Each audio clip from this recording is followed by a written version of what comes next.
Hi guys, welcome back. So I just want to talk about this very important criteria, these very important requirements. Most employers will always ask you for if you're job hunting. If you have these requirements, it's almost like you have an age over others. It's very important.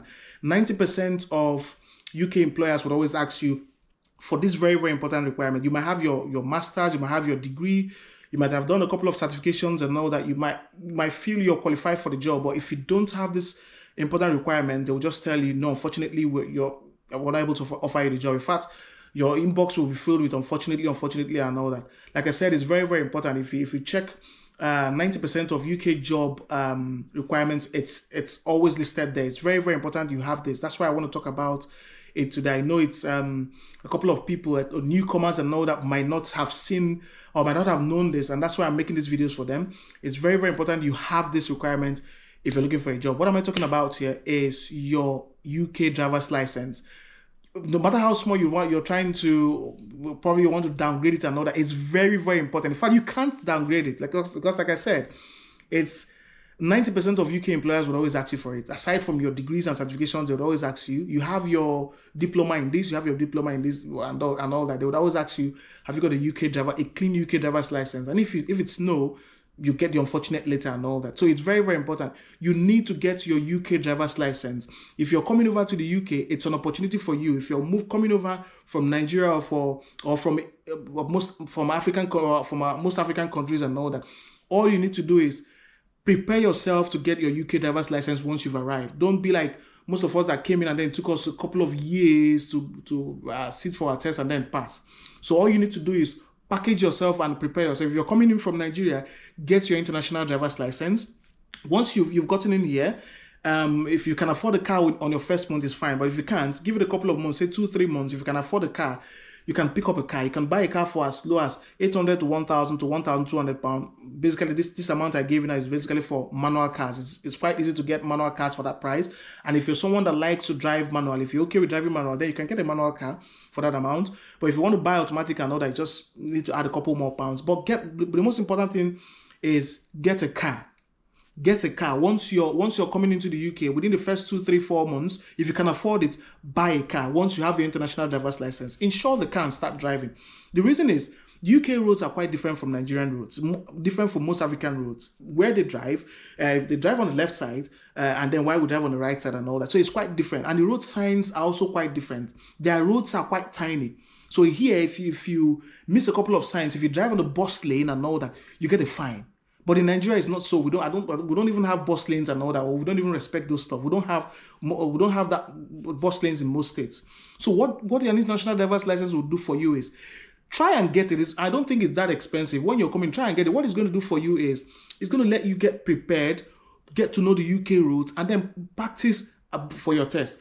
Now, once you've gotten your car, what's the next step? What's the next thing you need to do? The next thing you need to do is apply for a provisional driver's license.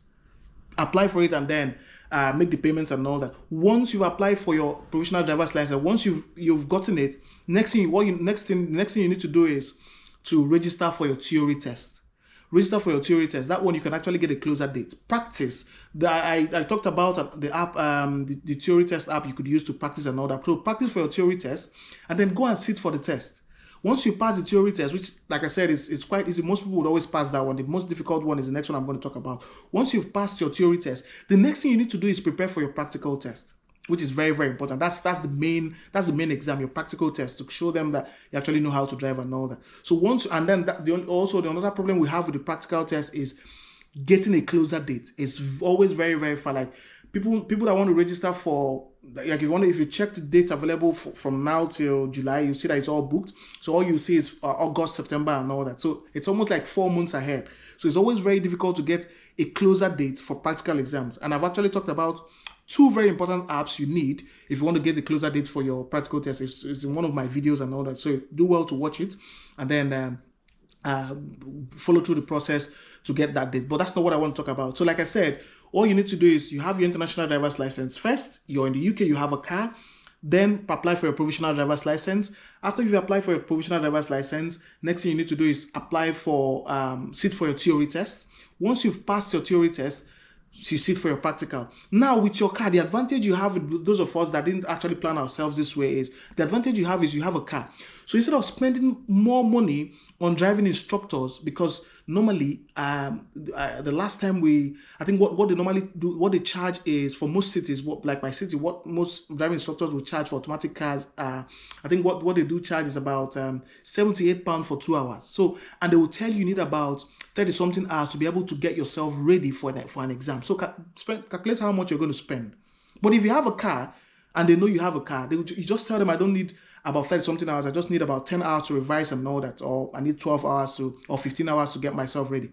And once they've taught you for 15 hours, you can practice with your car. So if they've taught you roundabout, you can, on one cool evening on a Sunday, you can just drive out, do your practice in the roundabout, drive around the test centers and get used to the road. It will help you because you have a car already. But if you don't have a car, it's going to be difficult for you. You're going to spend more money on driving instructors.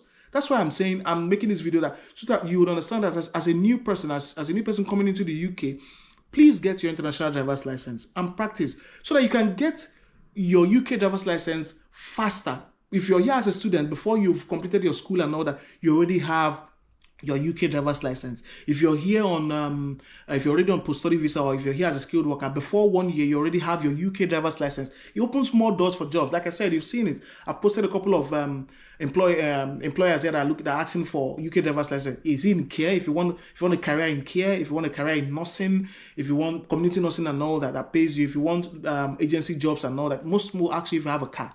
And these jobs will pay you more money if they cover mileages and all that. And then most employers, why they actually need it is just to know if you're reliable, and because they would expect you to always turn up on time and not give the excuse of waiting for a bus or missing the bus and all that. So it's very, very important. Like I said, if you're already in the UK here, it's very important you get your UK driver's license. I know the issue with failing the exam. I know a couple of people that have actually sat for this exam and have failed. You still need to try again. It's very important you get this job. It will open doors for you. I'm just saying it because it's from practical experience. I know of a couple of people that have gotten better jobs by getting a UK driver's license. Like I said, just follow through the process. Do not be nervous. Go arrange yourself and go and sit for exam. It's not really that expensive. I think the theory test is about £34, and then for the practical, depending on what the one you choose, if you choose the weekends are more expensive than weekdays. But I actually did my test on a weekday, on a Monday by 9 o'clock when everybody's actually scared and all that, and I passed. So, and also, I think I'll be talking about cities with low pass rates and all that. I'm going to talk about it in my next video, because the mindset we had was, and I know most people did it, most people left their city to a different city to sit for the exam to make sure they pass. And it actually did work, because a couple of cities like, I think Bridlington and all that I learned they've got just a few mini roundabouts, or just one mini roundabout, but unlike in Hull where they have a lot of mini roundabouts and all that. And these are things you need to know before your practical exam. So like I said, if you package yourself and prepare yourself well as a newcomer to the UK, you're going to get your driver's license a lot more faster than people that have lived here. Within 1 year, you already have your license. If you want to get help, if you want me to put you through and all that, let me know. I'll still let you know. I would contact you and then let you know how to go through the process one after the other. But like I said, this is a very, very important requirement if you're looking for a job, just like you've seen as I've posted here. I will see you on the next video. If you have questions, comments, if you agree with what I've said, just let me know in the comment sections. I will see you on the next video.